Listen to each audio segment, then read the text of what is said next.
Adasi, ovqatingizni suzib qo'ydim. Keling, issig'ida yeb oling.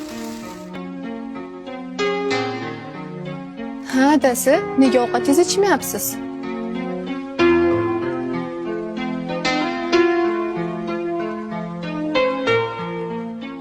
Onasi, ahvolimizni qara. Ahvolimizga nima qilibdi? Hamma sharoitimiz bor-ku.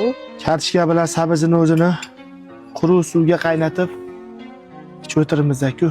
Ichida go'shti gul, loqal. Suyagi ham yo'q.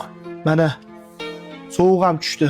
Romga bitta oyna qoqib qo'yishga sharoitim yo'qligida salafan qoqib qo'yganman. Shularni hozir ko'rib turib, hamma sharoitimiz portayapsanmi?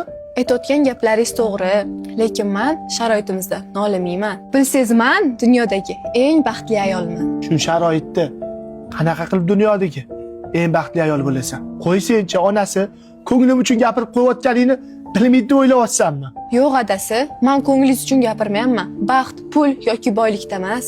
Er xotinini, xotini erini tushunishini, sevishini o'zi katta baxt. Eri bo'lib turib, begona erkakda ko'ngli bor ayollar yo'q deb o'ylaysizmi?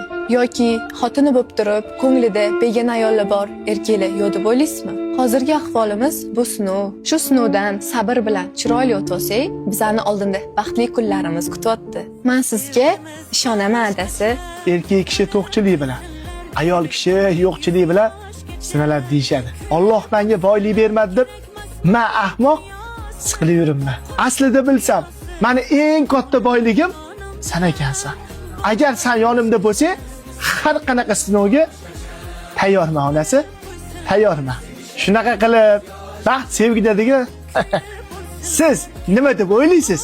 Baxt sevgidami yoki pulda?